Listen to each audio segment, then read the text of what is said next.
ఇది 6G network. ప్రపంచమంతా ఒకే కనెక్షన్గా మారుతుంది. 5G కంటే 6G ఇంకా వేగంగా పనిచేస్తుంది. ఆలస్యం చాలా తక్కువగా ఉంటుంది.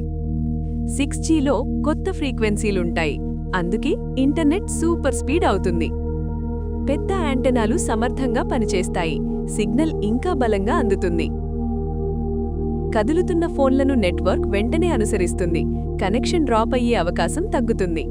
భవనాలు సిగ్నల్ను మళ్లిస్తాయి. దాంతో కవరేజ్ ఎక్కువ అవుతుంది. కొత్త పదార్థాలతో యాంటెనాలు తయారు చేస్తారు. చిన్న సైజులోనే పెద్ద పవర్ వస్తుంది. లైట్ ఆధారిత టెక్నాలజీ వాడతారు. డేటా ఇంకా వేగంగా వెళుతుంది. నగరాల్లో చిన్న చిన్న టవర్లు పెరుగుతాయి. దాంతో స్పీడ్ మరింత పెరుగుతుంది. ఒకే ఫోన్కు చాలా టవర్లు కనెక్ట్ అవుతాయి. అందుకే కనెక్షన్ బలంగా ఉంటుంది. భూమి, డ్రోన్లు, ఉపగ్రహాలు కలిసి పనిచేస్తాయి. ఎక్కడైనా నెట్వర్క్ కనెక్టివిటీ ఉంటుంది. గ్రామాలకు నెట్వర్క్ చేరుతుంది. ఉపగ్రహాల సహాయం ఎక్కువగా ఉంటుంది. క్లౌడ్ నెట్వర్క్ సిస్టమ్ ఉపయోగిస్తారు. అవసరమైతే వెంటనే సామర్థ్యం పెరుగుతుంది. ప్రతి పనికి వేరు నెట్వర్క్ స్లైస్ ఉంటుంది. దాంతో వేగం తగ్గదు. ఓపెన్ టెక్నాలజీని వాడతారు. అన్ని కంపెనీలు కలిసి పనిచేస్తాయి. ఏఐ నెట్వర్క్ను ఆటోమేటిక్గా నడుపుతుంది. మనుషుల పని చాలా వరకు తగ్గుతుంది. నెట్వర్క్ తానే సెట్ అవుతుంది. ట్రాఫిక్ బట్టి సెట్టింగ్స్ మారతాయి. డిజిటల్ సిటీ మోడల్ వాడతారు. ముందే సమస్యలు తెలుస్తాయి. డేటా చాలా వేగంగా వెళుతుంది. ఆలస్యం కనిపించదు. తెగ వేగంగా డేటా ట్రాన్స్ఫర్ అవుతుంది. పెద్ద ఫైళ్లు సులువుగా పంపొచ్చు. నెట్వర్క్ చుట్టూ ఏముందో గుర్తిస్తుంది. సిగ్నల్స్తో పరిసరాలను మ్యాప్ చేస్తుంది. లొకేషన్ చాలా ఖచ్చితంగా వస్తుంది. ఇంట్లో కూడా సరిగ్గా పనిచేస్తుంది. డేటా దగ్గరలోనే ప్రాసెస్ అవుతుంది. దాంతో వేగం ఇంకా పెరుగుతుంది. కొత్త చిప్ టెక్నాలజీ వాడుతారు.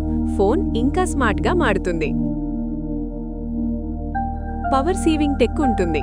ఫోన్ వేడెక్కే సమస్య తగ్గుతుంది.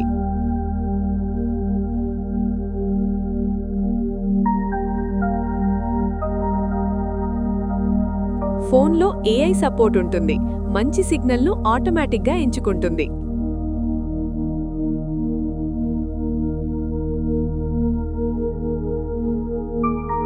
గ్రీన్ నెట్వర్క్ కాన్సెప్ట్ ఉంటుంది. కరెంట్ వినియోగం తక్కువగా ఉంటుంది. చుట్టూ ఉన్న శక్తిని ఉపయోగిస్తారు. నెట్వర్క్ నడిపేందుకు ఇది సహాయపడుతుంది. కొత్త సెక్యూరిటీ సిస్టంలు ఉంటాయి. హ్యాకింగ్ చేయడం కష్టమవుతుంది. ఏఐ సెక్యూరిటీ దాడులను ముందే గుర్తిస్తుంది. నెట్వర్క్ సేఫ్గా ఉంటుంది. హార్డ్వేర్ సెక్యూరిటీ కూడా ఉంటుంది. డేటా భద్రంగా ఉంటుంది. రేడియేషన్ పరీక్షలు క్రమం తప్పకుండా జరుగుతాయి. మన సేఫ్టీ చూసుకుంటారు. ఫ్యాక్టరీల్లో రోబోట్లు ఆటోమేటిక్గా పనిచేస్తాయి. పని వేగంగా పూర్తవుతుంది. దూరం నుంచే సర్జరీ చేయడం సాధ్యమవుతుంది. ఆలస్యం లేకుండా కంట్రోల్ చేయవచ్చు. హోలోగ్రామ్ కాల్స్ అందుబాటులోకి వస్తాయి. నిజంగా ఎదురుగా ఉన్నట్టే అనిపిస్తుంది. డ్రైవర్ లేని కార్లు నడుస్తాయి. నెట్వర్క్తోనే కంట్రోల్ అవుతాయి. వర్చువల్ రియాలిటీ అనుభవం ఇంకా బెటర్ అవుతుంది. అనుభవం నిజంగా ఉన్నట్టే ఉంటుంది. రైతులకు లైవ్ డేటా అందుతుంది. పంటలు బాగా పండేలా సహాయం చేస్తుంది. విపత్తులప్పుడు కూడా కనెక్షన్ ఉంటుంది. సహాయం త్వరగా చేరుతుంది. రక్షణ విభాగానికి సేఫ్ నెట్వర్క్ ఉంటుంది. కమ్యూనికేషన్ బలంగా ఉంటుంది. కొన్ని చోట్ల సిగ్నల్ బ్లాక్ అవుతుంది. స్మార్ట్ సిస్టమ్ దాన్ని దాటిస్తుంది. 6G టవర్లు ఎక్కువ అవసరమవుతాయి.